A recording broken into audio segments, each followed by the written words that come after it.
RCR presenta Golpe a Golpe.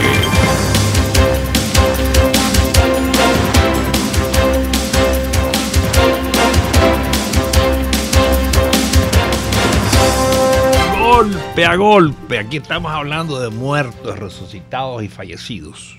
Bueno, decía mi gran amigo tuyo, Osvaldo Trejo, poetista, Premio Nacional de Literatura, amigo tuyo del Gran Café. Sí. Gran Café, asiduo visitador Gran de los Café era el sitio de las grandes amistades. Ya no. Sí. Ya Gran Café, ir a Gran Café a jugarse la vida a veces. Y él tenía esa expresión esa que decía, esto ya no da para más. Esta peña ya no da para más. ¿De dónde tú lo conoces? De ahí. ¿Tú me lo presentaste? A Gran Café. Tú me lo presentaste. Yo tiene una memoria privilegiada. Sí, él cerraba los sábados con esa frase, ya esto no da para más, ya esta peña no da para más, me voy. Mira, Fausto, un amigo me comentó que ayer no hicimos la acotación con respecto a los fusiles. Qué buena, ¿quién te quedó esa acotación? Oíste, pero oye... Te estás superando, estás usando palabras. ¿Tú crees que la gente entiende eso? Acotación. Fusiles Kalashnikov. ¿Qué pasó? Bueno, que en Rusia metieron preso a la persona que estaba encargada de hacer la fábrica en Venezuela. Y él me dice, y el ministro de la Defensa de Venezuela no irá a decir absolutamente nada. ¿Tú crees que el ministro de la Defensa es tonto? No va a decir absolutamente nada. Oye, este país se ha cambiado, ¿verdad? Un tipo lo consiguen con 3 kilos de arroz, lo llevan preso el fiscal. No, pero eso es lógico. El fiscal general de la República. Pero eso me parece muy bien. Oye, 3 kilos de arroz. 3 kilos de arroz es un pendejo. El fiscal general de la República monta una cadena, hace una rueda de prensa para anunciar que el tipo se llevaba 3 kilos de arroz. Fue detenido en la frontera. Claro. Se cogen 16 millones de dólares y todo el mundo se hace loco. No tiene ningún problema. Si usted quiere robar, robe 16 millones de dólares. Si va a robar 3 kilos de arroz, sencillamente usted está mal. Usted va preso. Usted va preso y el castigo es terrible. Bueno, tenemos 100.000 aficionados chinos viajarán a Rusia para el Mundial. Pero eso no es nada, chico. ¿Por qué? Bueno, China tiene 1.000 millones de chinos. Mira, tenemos en línea a José Guerra. José Guerra. Diputado a la Asamblea Nacional, el hombre que más... José Guerra, ¿cuándo el dólar se va a conseguir en las esquinas?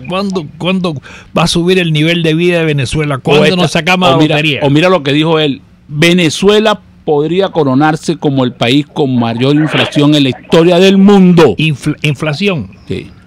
Bueno, le va a ganar a todos los demás. Algo es algo. Oye, entonces somos un país privilegiado, vamos rumbo a tener récord en algo. ¿Te parece, José? Buenos días, Fausto. Buenos días, Juan, ¿no? Sí, ¿cómo está? Bueno, mira, el ritmo que lleva la inflación en Venezuela claramente indica que podemos cerrar el 2018 cerca de 100.000%. De hecho, ahorita estoy en la universidad dando clases, a pesar del paro, ¿no? Y hicimos un ejercicio con los estudiantes. Si la inflación se mantiene cerca de 80% en los meses restantes, es decir, mayo, junio, julio, agosto, septiembre, octubre, noviembre y diciembre, si se mantiene cerca de 80%, estaríamos hablando de una inflación de 110.000%. Eso es destructivo para un país. Entonces, ¿cuál es la salida? Con lo cual, pues, el salario... Se acabó el salario en Venezuela. Lo que queda es mendigar comida. No vale la pena trabajar en Venezuela. A menos que haya una indexación. Y entonces las empresas y el gobierno estén aumentando los salarios toda la semana conforme a la inflación. Es una inflación de prácticamente 3% diaria. Bueno, en parte la huelga de los profesores hoy en la universidad es por eso, porque los salarios no alcanzan para nada. Mira, Fausto, yo estaba sacando la cuenta ahorita, cuando yo empecé a estudiar en la universidad, en el 1976, hace 41 años, 42 años. El profesor, tiempo completo, dedicación exclusiva, siendo titular o asociado, ganaba $2.100. $2.100. Mi primera beca en la universidad, entrando, eran 400 bolívares, $93. Y después nos subieron a 600, el equivalente a $140. Ahorita el profesor que gana más a la tasa de ICON te ganará $50, y a la tasa paralela te ganará $6, $7. Es la ruina. O sea, la desvalorización del bolívar y la liquidación del bolívar como medio de pago, como moneda con respecto al dólar, el euro o cualquier otro, no existe. O sea, esos son los datos. Ahora, saquen la cuenta, ¿cuánto gana un general del ejército? Que ganará 8 millones, $10. A 800.000 son $10. ¿Y cuánto gana un policía? $4.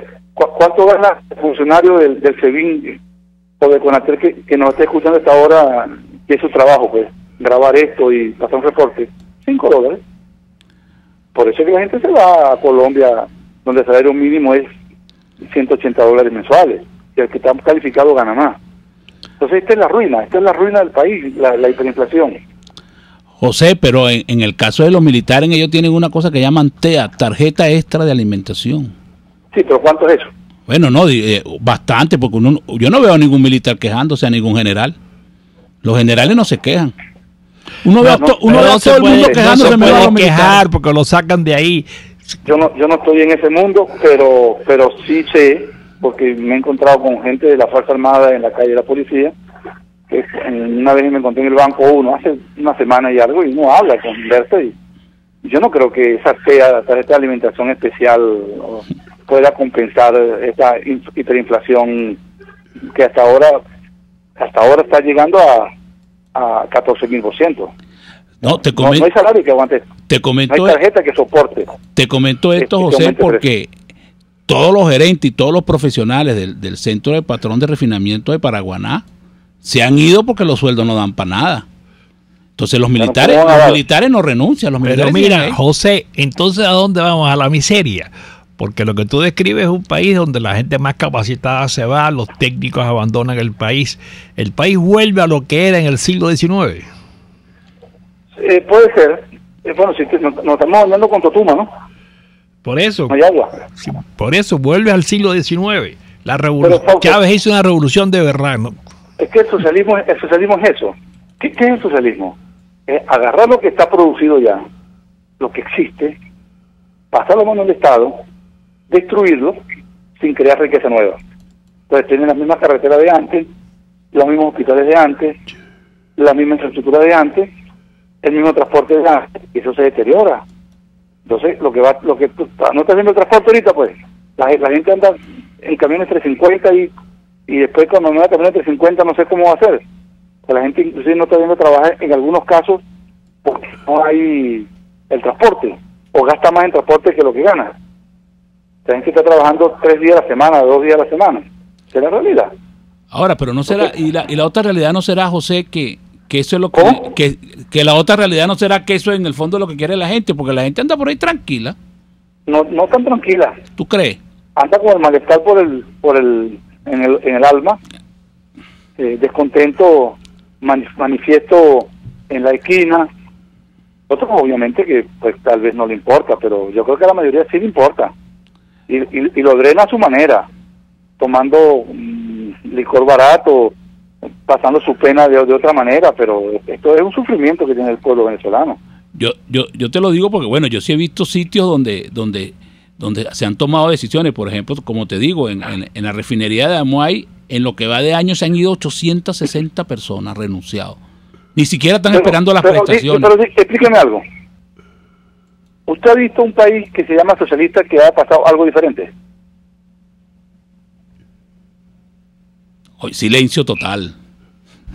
Dígame. Ahora yo te hago una pregunta. ¿Y por qué la gente sigue apoyando el socialismo? El socialismo no viene del aire. Socialismo, porque a la gente le encanta eso. Fausto, ¿cuántas personas han visto a Dios? Sí, pero perdona, pero la gente le... No, perdón. O sea, la gente tiene una creencia. Mira, Fausto, el comunismo se cayó en la Unión Soviética. ¿Tú estás comparando a Dios con Nicolás Maduro y el socialismo? No. Eso es una herejía, una blasfemia. Fausto, la gente en la Unión Soviética se cayó en 1990-91. Y las elecciones fueron en el año 2093. El Partido Comunista, que está desprestigiado, lanzó un llamado Gennady Zyuganov y sacó 22% de los votos. 22. Pero había problemas graves en la Unión Soviética y la gente añoraba la época de la Unión Soviética. Era una potencia. Una potencia. Pero fue un desastre. Sí, pero la gente añoraba, a la gente le gusta eso, ser potencia. El comunismo es una ideología que se instala en un sector de la población y se queda. Y hay la sensación, o hubo la sensación, de cuando Chávez había prosperidad, y la gente puede añorar eso, un sector minoritario puede añorar eso. Agrégale a esto la presión, el chantaje, el control social, y ahí tiene. Una minoría puede gobernar un país. Ahora, José, eso que tú dices, bueno, hasta este momento es totalmente cierto, porque hay una minoría que, bueno, goza de las prebendas y se mantiene ahí cerca del gobierno. Hay gente viviendo muy bien, siempre. Hay un grupito de gente que está viviendo en la maravilla. Ya, Fausto. Y Fran, aquí hay dos clases sociales, nada más. Las clases sociales se simplificaron. Hay una cúpula enriquecida en el poder que no le falta nada. Son los que tienen carro, tienen guardaespaldas, tienen comida que les sobra, pueden viajar cuando ellos quieran, en los aviones del gobierno. Si les falta una medicina, lo que tienen que levantar el teléfono y llamar a un consulado y lo tienen aquí del día para otro. Y no les falta nada. Tienen cuenta en el exterior.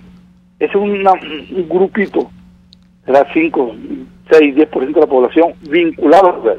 Los contratistas, los contrabandistas, los que agarran los contratos con el gobierno, y luego está el 90% de la población de la cual somos parte nosotros, que es la que está pasando trabajo y la que estamos liquidando nuestros activos, los que acumulamos en el pasado para poder sobrevivir hoy.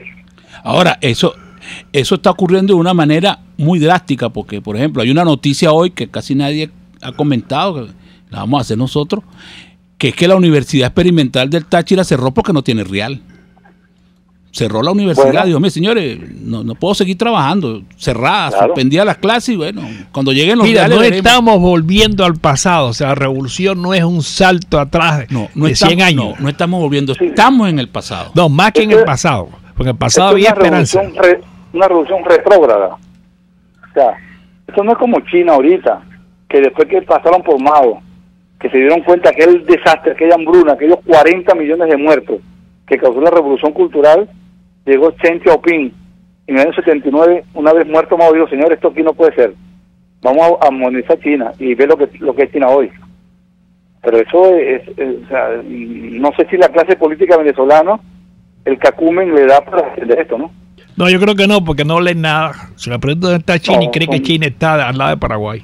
Yo sí, no sé.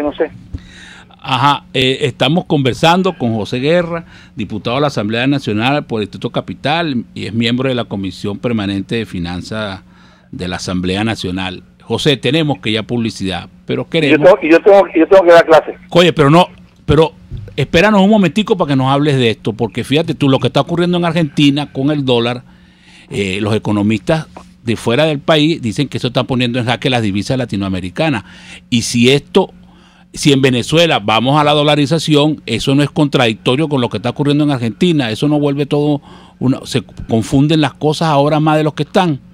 Vamos a publicidad.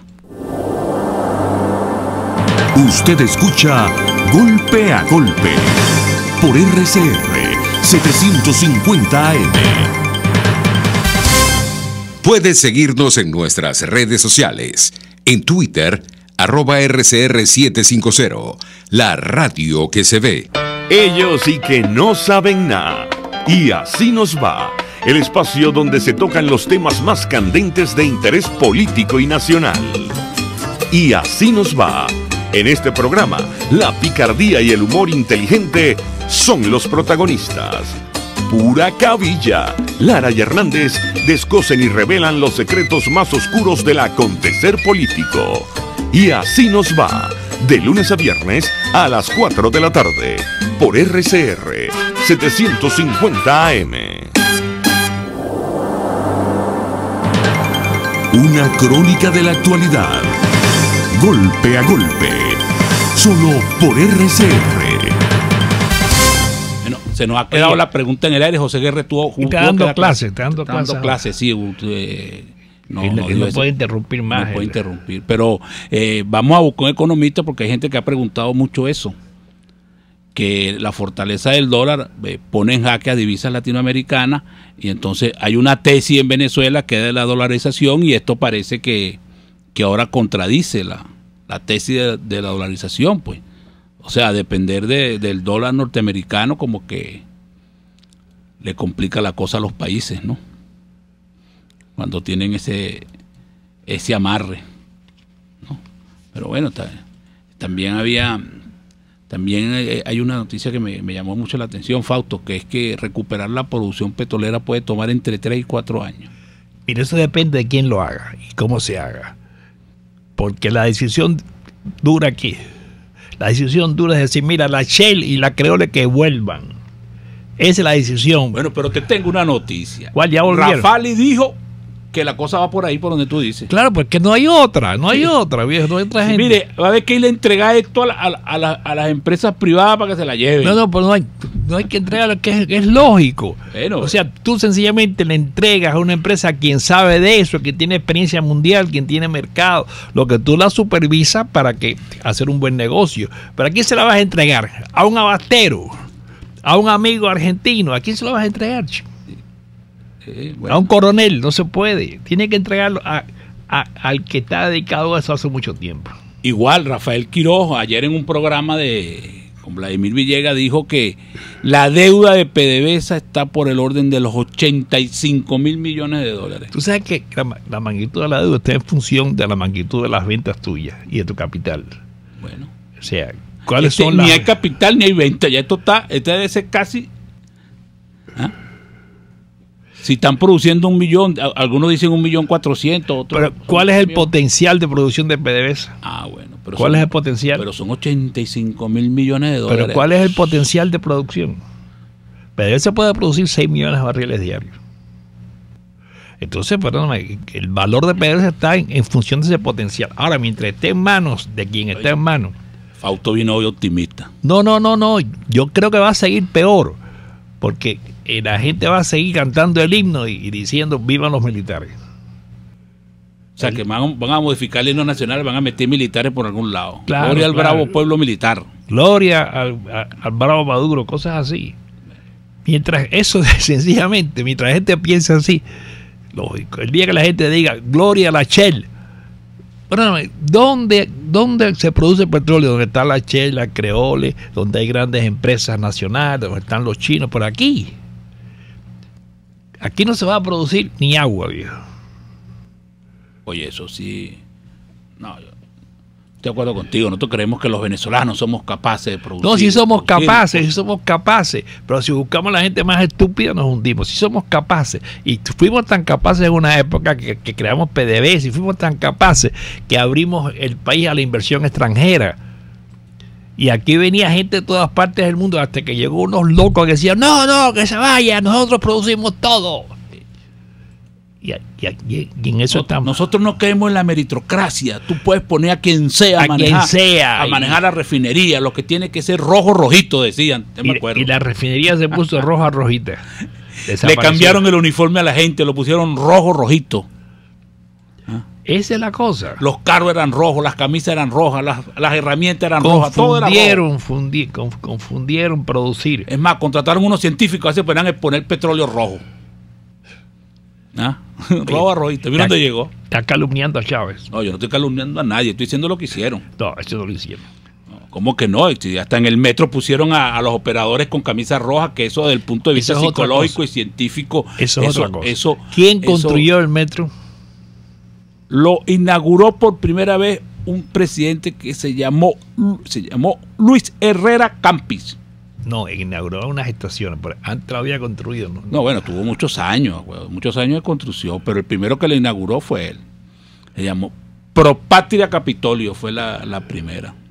Y la gente, ¿y dónde me monté el día de la inauguración? Yo soy un privilegiado. Oye, ¿y dónde? Aquella cosa tan ¿dónde bella. murió Luis Herrera Camping? Vivía en una casita ahí. Sí, un tipo humilde, eso sí es verdad. No, un tipo humilde, no, un tipo honesto que no robó. O sea, cuando digo humilde, honesto, pues un tipo con muy... No robó un centavo. Sí, no.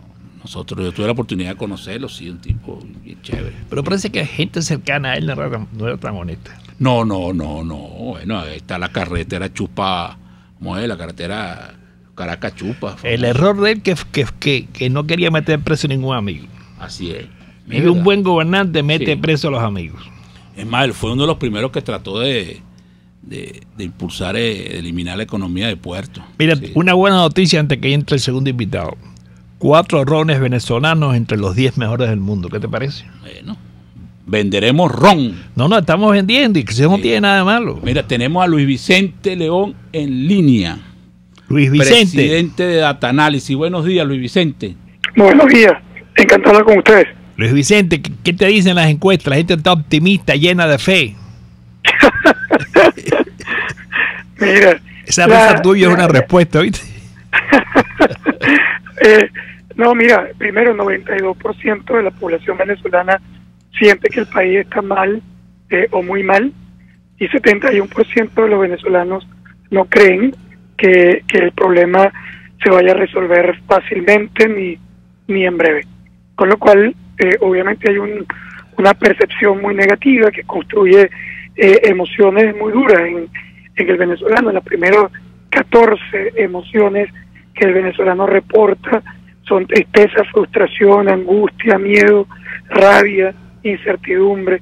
Es decir, son sentimientos de pesadumbre, de crisis, y eso pues de alguna manera es lo que explica, por un lado, la frustración en el tema incluso electoral, impacta la decisión de la población de votar o no, y se siente escéptica sobre el proceso electoral, y por otro lado también lo que genera el estímulo a la migración, a la huida, a abandonar, que tiene que ver no solamente con la percepción política, sino muy especialmente con la crisis económica, que es prácticamente inabordable para una parte importante de la población. Entonces la gente piensa que esto está mal y va a estar peor. No piensa que va a estar peor, pero no siente que haya una esperanza de cambio. Es una cosa que por cierto es muy nueva, porque los venezolanos han sido durante mucho tiempo, evalúan muy mal la situación del país, pero usualmente sienten que su situación personal es mejor que la del país, que ellos son de alguna manera capaces de resolver su problema mejor que lo resuelve el país en términos generales, y además siempre son optimistas sobre el futuro. Eso cambia y ambas cosas han sido negativas. La población siente que su situación personal es tan mala o peor que la situación del país, y la esperanza de cambio futuro está muy comprometida. Luis Vicente, pero con toda la crisis que tiene el país, el chavismo tiene gente. Bueno, y eso es algo que ¿cuánto de esa gente está en el gobierno trabajando, recibiendo una práctica? Bueno, la fuerza del chavismo hay que verla con lupa, porque no por lo chiquita, sino porque hay que ver las características de ella. Si nosotros llamamos chavismo a quienes apoyan a la figura del presidente Maduro y están dispuestos a votar por él, estamos hablando de un grupo completamente distinto y más chiquito que si hablamos de chavismo, identificando a las personas que evalúan positivamente el legado o la gestión del presidente Chávez.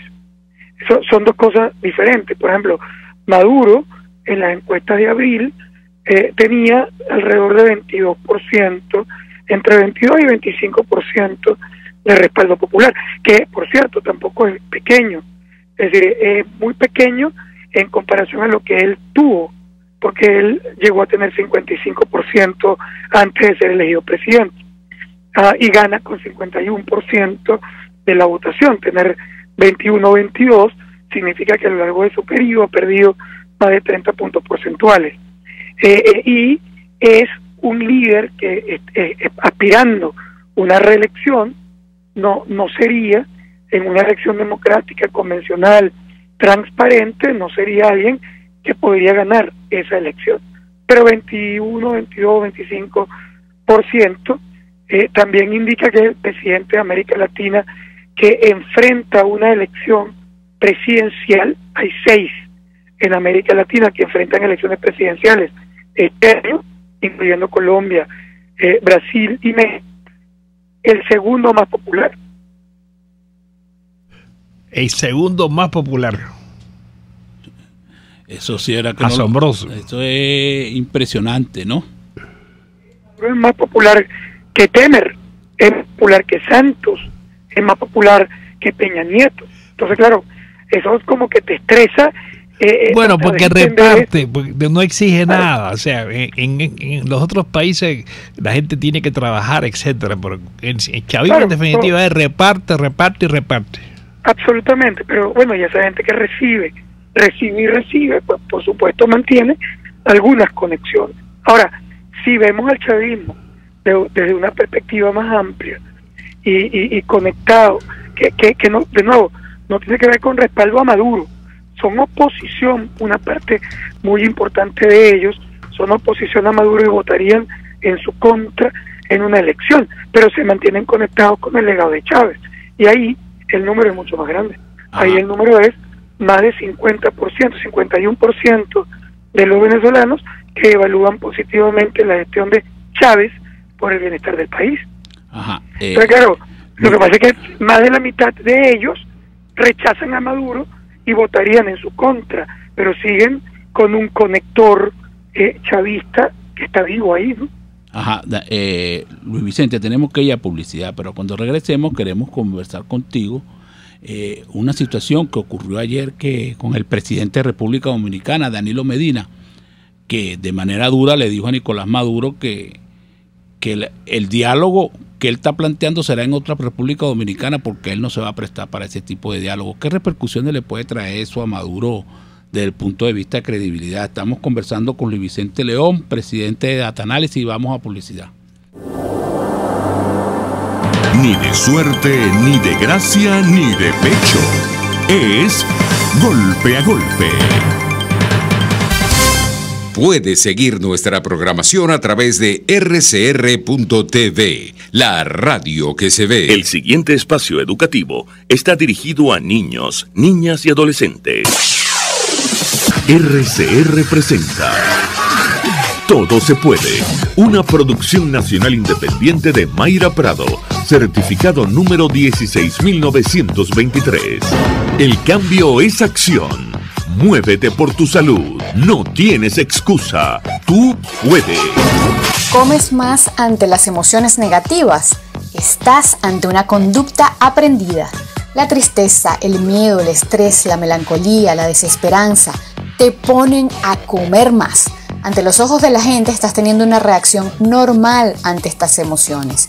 Sin embargo, la respuesta biológica a la angustia emocional debería ser comer menos, porque la actividad intestinal disminuye en presencia de la excitación emocional, normalmente suprimiendo el hambre y la alimentación.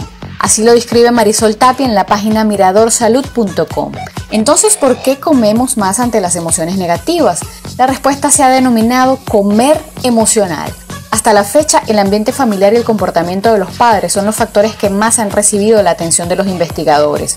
Los padres desempeñan un papel crucial en la formación de los patrones y actitudes en la alimentación de los niños, al ser los principales proveedores de alimentos. Y esto es así desde la concepción hasta la adolescencia, modelando el comportamiento alimentario mediante prácticas parentales. Cada vez que decimos que el agua no nos gusta porque no sabe a nada, que nos premiamos con postres para celebrar un triunfo, que picamos entre comidas porque tenemos estrés, le damos un mensaje inconsciente a nuestros hijos que puede dejar huellas en su relación con la comida. De hecho, entre el 10% y el 63% de los niños y adolescentes reportan que ante algún tipo de exceso emocional aparecen comportamientos alimentarios como picar entre comidas y comer más, y el consumo de alimentos de alta densidad de energía. Si bien el comportamiento alimentario está influenciado por una multitud de factores como la biología de cada persona, su contexto social, las normas, los valores sociales y culturales, es la interacción con los padres el factor de mayor peso en el comportamiento alimentario. ¿Cuál es la relación que quieres que tus hijos tengan con la comida? Seguimos la conversación en Twitter por @todosepuede.net. Sé la diferencia, todo se puede. RCR presentó Todo se puede con Mayra Prado. Síguela por Twitter, @todosepuede.net. Una producción nacional independiente de Mayra Prado, certificado número 16923. La piel es el órgano más grande del cuerpo y el de más cuidado. Y un diagnóstico exacto para lucirla sana y perfecta te lo da un buen dermatólogo. La doctora María de Medero, de la Unidad Dermatológica Integral Uroderni, cuenta con avanzados tratamientos en dermatología. Piso 1, Policlínica Metropolitana, 985-1768. Uroderni, Unidad Dermatológica Integral. Te recomiendo para hospedarte el pequeño Gran Hotel Muévete por Vargas, a solo 5 minutos del aeropuerto de Maiquetía, con servicio de restaurante donde degustarás exquisitos platos de nuestra gastronomía. En el Hotel Muévete por Vargas se respira tranquilidad en modernas, lujosas y cómodas habitaciones, incluyendo traslados a aeropuerto, hotel, aeropuerto. Muévete por Vargas está ubicado en la avenida del Ejército de Catialamar, calle 13, entre calle 5. Reserva por reservaciones.muevetexvargas@gmail.com. Teléfono 0212-351-1887. Hotel Muévete por Vargas, el placer que tú mereces. A mitad de tarde, disfrute de una amena tertulia, acompañada del análisis preciso del acontecer nacional e internacional. La Linterna, con Diego Bautista Urbaneja. Relájese al son de buena música, participe y forme parte de este espacio. La Linterna, de lunes a viernes, a partir de las 2 de la tarde, por RCR 750 AM. RCR 750 AM, porque lo bueno une.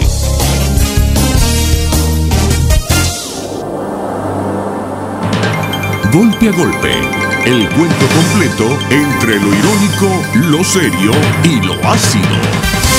De regreso en Golpe a Golpe, estamos conversando con Luis Vicente León, presidente de Data Analysis, y le habíamos dado una pregunta en el aire que está relacionada con las declaraciones del presidente de República Dominicana, Danilo Medina, que dice: el diálogo del que habla Nicolás Maduro será en otra República Dominicana.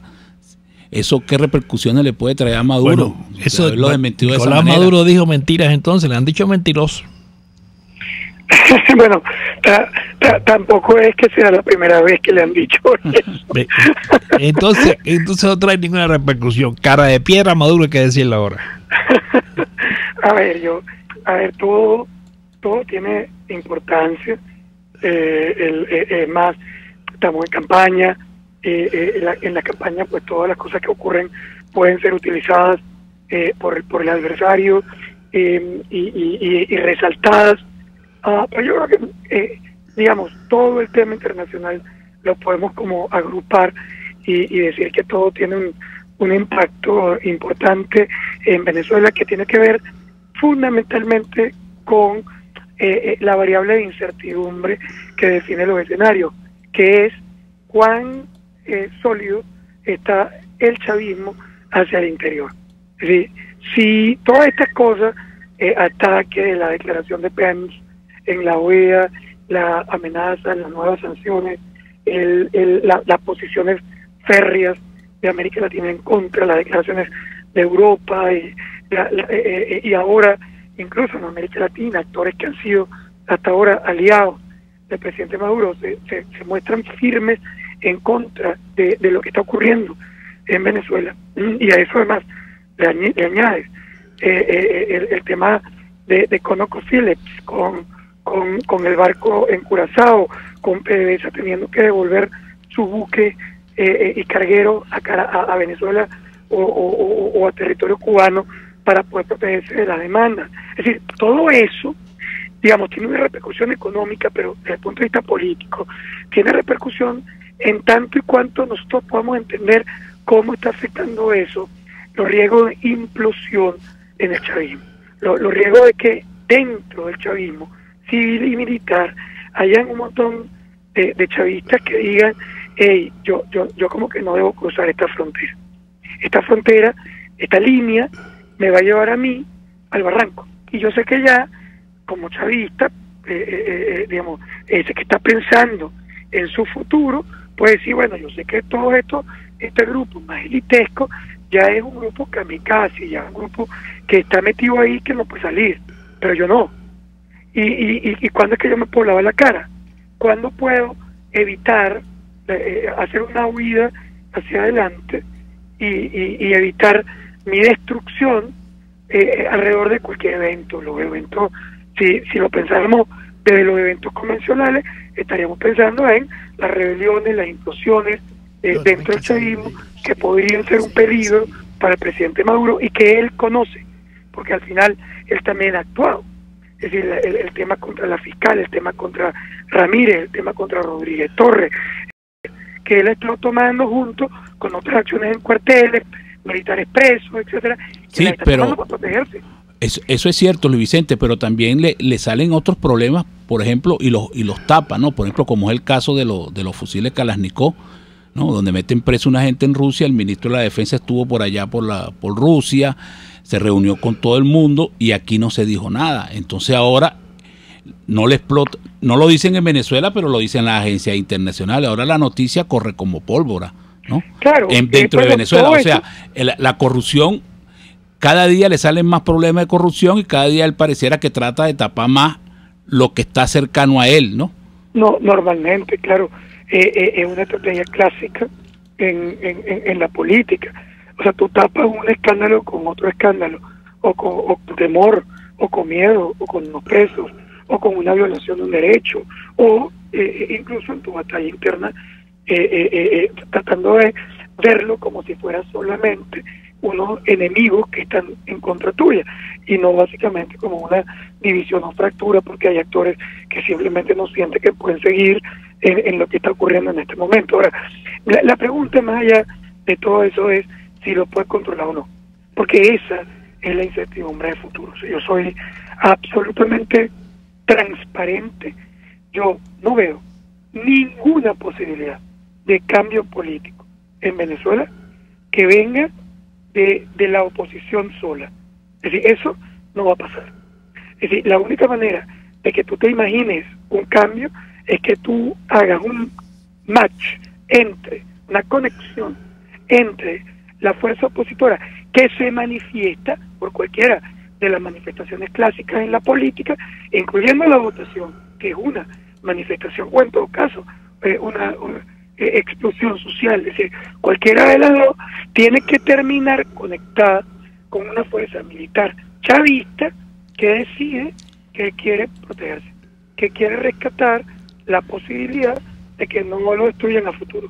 Y por lo tanto, a lo mejor exige el reconocimiento de una elección, que sería el hito número uno alrededor de la elección del 20, es decir, el único escenario, y no es que estoy diciendo que sea el escenario más probable, pero el único escenario que yo miro con posibilidades de éxito, de cambio en la elección del 20, es que haya una votación, lo cual una votación relevante, lo cual ya es un dolor de cabeza, porque la gente está ¿cómo se llama?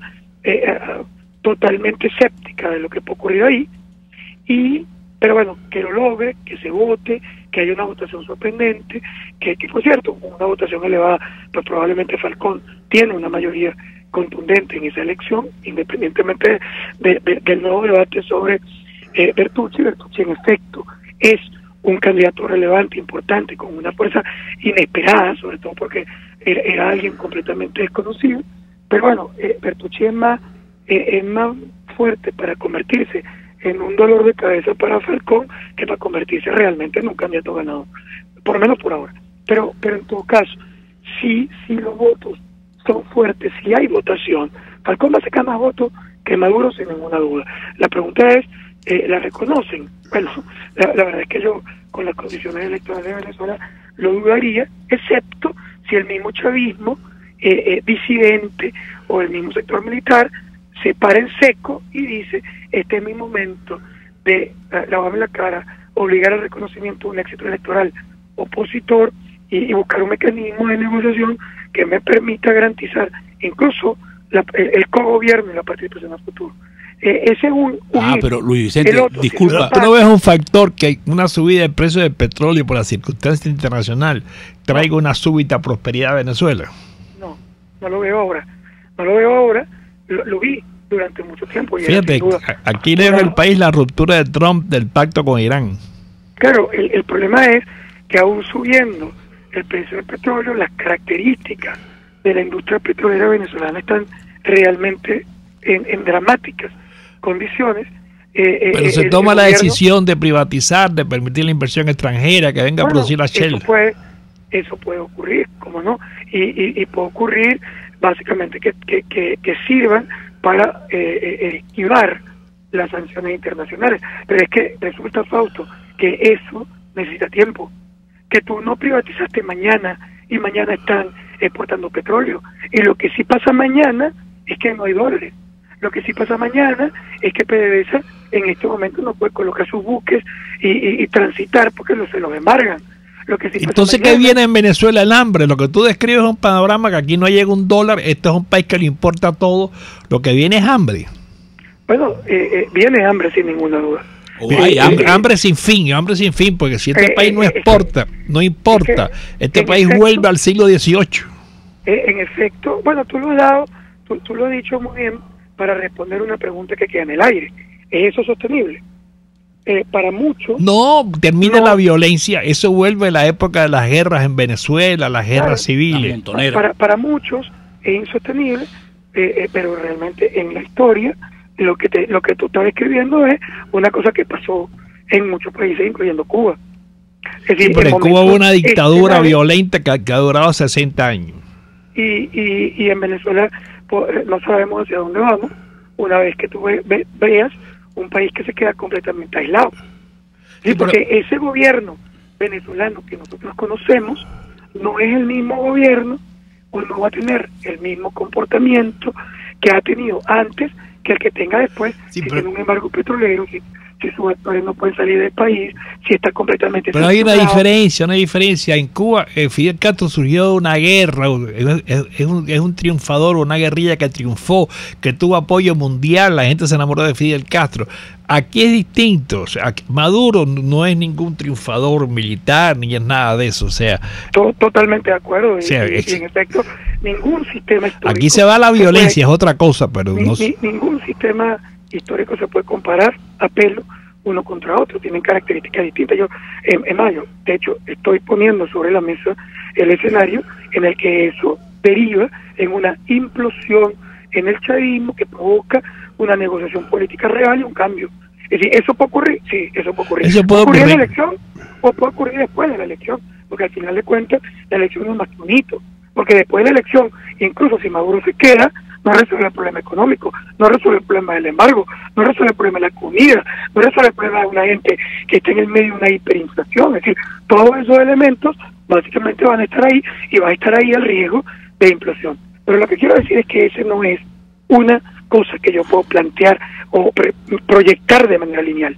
Es simplista decir que como viene una crisis brutal, Maduro necesariamente está fuera de poder, porque hay N historias distintas a la de Fidel Castro, incluyendo a Mugabe en Zimbabue, incluyendo a Kim en Corea del Norte, incluyendo a Al-Assad en Siria, incluyendo a Saddam Hussein en Irak, que su salida es por una razón absolutamente distinta. Ninguno de esos gobiernos salió a pesar de múltiples crisis, hambre y destrucción hacia el interior de esos países. Ajá, Luis Vicente, tenemos que ir a publicidad, pero cuando regresemos queremos conversar contigo las proyecciones, o si tú nos puedes dar algunos datos de la cantidad de personas que van a participar en el proceso electoral, o la cantidad de gente que tenga la gente va a votar, va a votar, hay o no entusiasmo por el voto, sí. o la gente piensa que solo hay una salida violenta en Venezuela. Vamos a publicidad. Usted escucha Golpe a Golpe por RCR 750 AM. Sintonícenos a través de Periscope, @RCR750, la radio que se ve. Para desayunar, mi cochinito favorito te espera y te ofrece cachapas, empanadas, hallaquitas de maíz, tortilla de chicharrón, jojoto, sándwich y variados desayunos criollos. Todo para comer al momento o para llevar. Acércate a Las Mercedes, calle Nueva York, y disfruta del sabor que solo te ofrece mi cochinito favorito. Carnoso, jugoso y sabroso. Leopoldo, el club, y María Corina, yo estoy abajo. Cuidado, compadrito. ¿Hasta cuándo esto, Dios mío? En un mar de datos, cualquiera se ahoga. En un desierto informativo, algunos mueren de sed. En una nube de confusión, muchos terminan sofocados. En un país donde todos quieren saber más y mejor, La Cabilla está contigo. www.lacabilla.com. La Cabilla, una voz independiente, alta, clara y responsable. La Cabilla, opinión radical, información libre. En RCR somos vanguardia. Toda la programación de tu RCR también la puedes seguir a través de la internet. Audio y video en tiempo real. Noticias y mucho más. No te pierdas ni un segundo de nuestra programación. No hay excusa ni cadena que valga para que dejes de escucharnos. Ingresa a rcr.tv, la radio que se ve.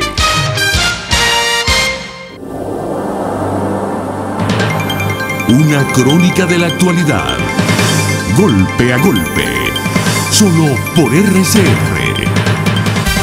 De regreso en Golpe a Golpe, estamos conversando con Luis Vicente León, presidente de Data Analysis. Luis Vicente, a ver si tú nos das alguna información de cómo ves el proceso de participación para el domingo 20 de mayo. Bueno, mira, esa es la pregunta más difícil de todas para responder, porque las encuestas hasta ahora han sido muy buenas para determinar las preferencias de los electores. Y esas están clarísimas. 75% de la población quiere cambio y votaría, si votaría en contra del presidente Maduro. Eso es muy fácil de medir, coincide prácticamente toda la investigación de campo de cualquiera de las encuestadoras serias o importantes del país. Pero ¿qué pasa? Saltar de ahí a la elección es mucho más complejo. ¿Por qué? En el pasado las dos se parecían. Las elecciones terminaban pareciéndose a la preferencia de los electores. Pero en este momento, en esta elección, que es una elección completamente distinta, típica, que no conocíamos, nunca habíamos visto a la oposición totalmente fracturada, polifracturada, para llegar a un evento electoral, que no habíamos visto además a la oposición institucional y los partidos convocando una abstención, y no presentando candidatos contra otro candidato que se lanza de manera independiente y se convierte en la fuerza alternativa opositora. Es decir, esto todo es nuevo para los eventos electorales venezolanos. ¿Qué pasa? Que entre la preferencia y la votación hay podríamos decir, dos peajes. Un primer peaje es el control del gobierno sobre las instituciones, sobre el CNE, sobre el control del proceso, sobre la posibilidad de mover electores, sobre la manipulación de datos. Es decir, que ha sido una constante en las acusaciones de la oposición frente al gobierno durante muchos años, pero que más recientemente han sido mucho más, digamos, duras y más claras para la población. Pero el segundo elemento es el que ustedes están colocando sobre la mesa. El segundo peaje entre preferencia y resultado es la participación. ¿Por qué? Bueno, porque si la participación es alta, el resultado se parece a la preferencia, más allá de si se lo roban o no. Esa es otra historia, si hay fraude o no. Pero el número que va a ocurrir se va a parecer a la preferencia en la medida en que haya una votación masiva. Pero en la medida en que la abstención es elevada, dado que los chavistas pro Maduro están más del 90% dispuestos a votar, lo que ocurriría es que con una votación pequeña, inferior a entre 40 y 45%, la mayoría terminaría votando por Maduro. Y entonces ya Maduro ganaría no porque hace trampa, ni por fraude, ni por nada, sino porque la oposición no se muestra.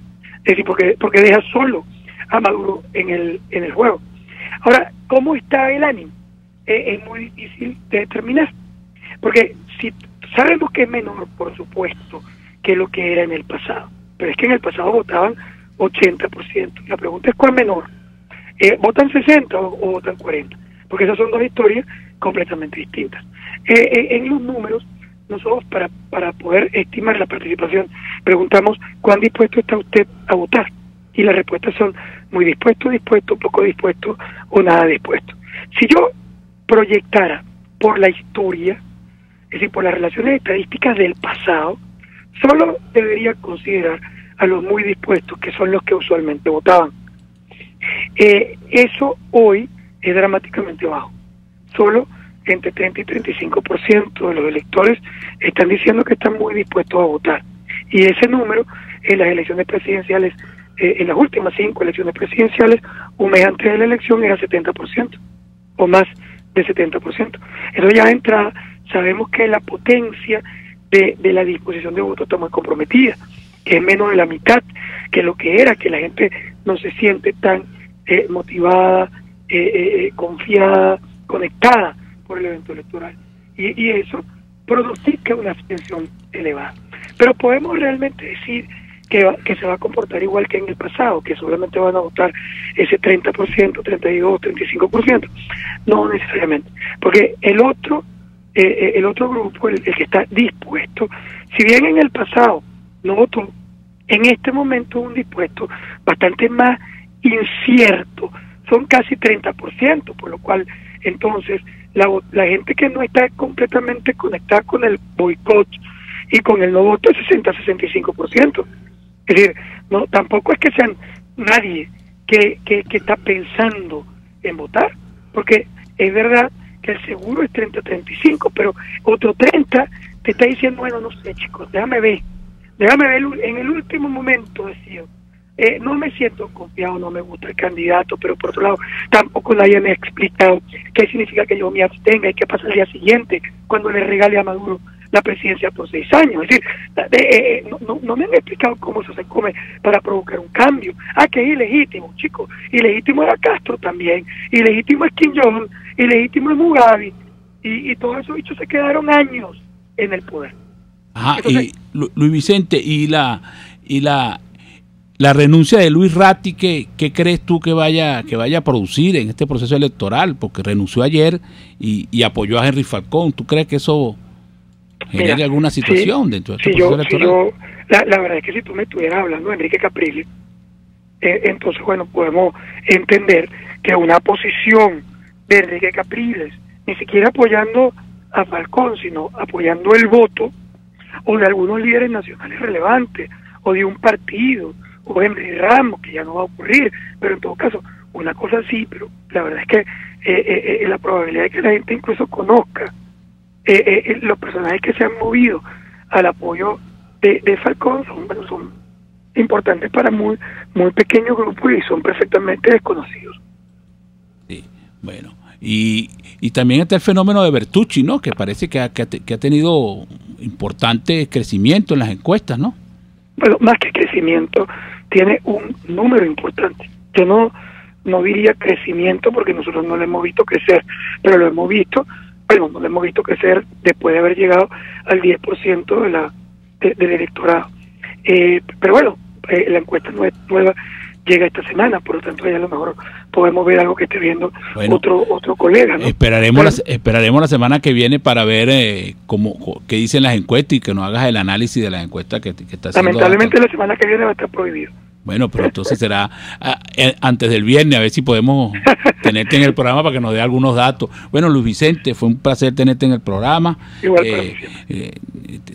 esperamos tenerte esta semana, porque la semana que viene no se va a poder hablar de encuestas, y hemos conversado con Luis Vicente León, presidente de Data Analysis. Será hasta mañana. RCR presentó Golpe a Golpe. Para cualquier comentario o sugerencia, escriba a golpeagolpe@rcr.com.be. RCR 700